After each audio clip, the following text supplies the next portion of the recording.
தீபிகா, பகல்காம் தாக்குதலுக்கு பிறகு இந்தியா பாகிஸ்தான் இடையிலான உறவில் மிகப்பெரிய ஒரு விரிசல் சிக்கல் ஏற்பட்டு வருகின்றது. பரஸ்பர இரண்டு நாடுகளும் தங்களுடைய எதிர்ப்புகளை தெரிவித்து வரக்கூடிய ஒரு நிலையும் காணப்பட்டு வருகிறது. அதில் மிக முக்கியமாக பார்க்கப்படக்கூடியதான் தங்கள் எல்லைக்குட்பட்ட வான்வெளி பகுதியை மூடக்கூடிய நடவடிக்கை என்பது மிக முக்கிய நடவடிக்கையாக பார்க்கப்படுகிறது. இந்நிலையில் இந்த பகல்காம் தாக்குதல் சம்பவத்துக்கு பகுதியை தெரிவித்தார்கள். மீண்டும் அந்த நடவடிக்கை என்பது நீட்டிக்கப்படுவதுதான் தற்போதைய முக்கிய செய்தியாக பார்க்கப்படுகிறது. அதாவது பாகிஸ்தானுக்கான வான்வெளி மூடலை மேலும் 1 மாதம் நீட்டிக்க மத்திய அரசு திட்டமிட்டிருப்பதாக சிவில் விமான போக்குவரத்து அமைச்சகத்திலிருந்து தகவல் வெளியாக இருக்கிறது. இதற்கு காரணம், இதற்கு முன்னதாக நாம் இந்த நடவடிக்கை எடுப்பதற்கு முன்னதாகவே பாகிஸ்தான் விமான போக்குவரத்து ஆணையம் டிசம்பர் 24 அதிகாலை 5:29 நிமிடங்கள் வரை அவருடைய வான்வெளி பகுதியில் இந்திய விமானம் பறக்க தடை விதிக்கும் வகையில் அவருடைய வான்வெளி மூடுவதாக அறிவித்திருக்கிறார்கள்.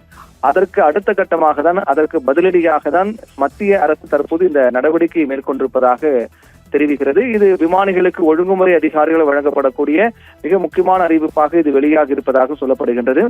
26 பேர் கொல்லப்பட்ட பகல்காம் தாக்குதல் சம்பவத்துக்கு பிறகுதான் இந்த நடவடிக்கை 2 நாடுகளும் மேற்கொண்டன. அந்த சம்பவத்துக்கு பிறகாக 2 நாட்கள், அதாவது ஏப்ரல் 24ஆம் தேதி என்று முதற்கட்டமாக பாகிஸ்தான் தன்னுடைய வான்வெளி பகுதியை இந்தியா பயன்படுத்தக்கூடாது, இந்தியாவுடைய ஒரு விமானம் கூட எங்கள் வான்வெளி பகுதியில் வரக்கூடாது என்றும் அவருடைய வான்வெளி பகுதியை மூடினார்கள். அதற்கு அடுத்த கட்டமாக அதற்கு பதிலடி கொடுக்கும் வகையில் இந்தியாவும் பாகிஸ்தானுடைய விமானம் எதுவும் பறப்பதற்கு தடை விதிப்பதாக அறிவித்தது. இப்படியாக 2 நாடுகளும் பரஸ்பர நடவடிக்கை மேற்கொண்டார்கள். இது ஒவ்வொரு மாதமாக, முதலில் ஒரு மாதத்துக்கு இந்த நடவடிக்கை மேற்கொள்ளப்படும் என்று அறிவிக்கப்பட்டு ஒவ்வொரு மாதமாக அது நீட்டிக்கப்பட்டு வருகின்றது. அதனைத் தொடர்ந்து கிட்டத்தட்ட தற்போது நீட்டிக்கப்பட்ட நிகழ்வு என்பது 8வது மாதமாகவே பார்க்கப்படுகிறது. ஏப்ரல் 22 அன்று பகல்காம் தாக்குதலை தொடர்ந்து 2 நாடுகளுக்கிடையே பதற்ற நிலவியதால் 23 அன்று பாகிஸ்தான் தன்னுடைய வான்வெளி மூடியது. ஏப்ரல் 30 அன்று இந்தியா அனைத்து பாகிஸ்தான் விமானம் மற்றும் விமான நிறுவனங்களுக்கும் தன்னுடைய வான்வெளியை மூடுவதாக அறிவித்தன. 2 நாடுகளும் இந்த நடவடிக்கை மேற்கொண்டார்கள். அதற்கு பிறகு ஒவ்வொரு மாதமாக அது அப்படி நீட்டிக்கப்பட்டு தற்போது மீண்டும் 8வது மாதமாக தொடர்ந்து நீட்டிக்கப்படுவதாக தெரிவிக்கப்பட்டிருக்கிறது. இதில் மிக முக்கியமாக பார்க்கப்படுவது என்னவென்றால், பாகிஸ்தான் வழியாக இந்திய விமானங்கள் பறப்பதற்கு தடை விதிக்கப்பட்ட காரணத்தால் இந்தியாவுக்கும் அது மிகப்பெரிய நிதி இழப்பாக தான் பார்க்கப்படுகிறது. ஆனால் அதைவிட மிக முக்கியமாக பார்க்கப்படுகிறது பாகிஸ்தானுக்கு ஏற்பட்டக்கூடிய நிதி இழப்பு தான். ஏன்னால் ஏற்கனவே பாகிஸ்தான் தொடர்ந்து ஒரு மிகப்பெரிய பொருளாதார நெருக்கடியில் சிக்கி தவித்து வருகிறார்கள். அவர்களுக்கு போதிய நிதி இல்லாமல் பல்வேறு திட்டங்கள் முடக்கப்பட்டிருக்கின்றது. அங்குடைய மக்களுக்கு எந்த திட்டத்தையும் செயல்படுத்த முடியாத அளவுக்கு அரசு மிகப்பெரிய நிதி இழப்பை எதிர்கொண்டு வருகிறது.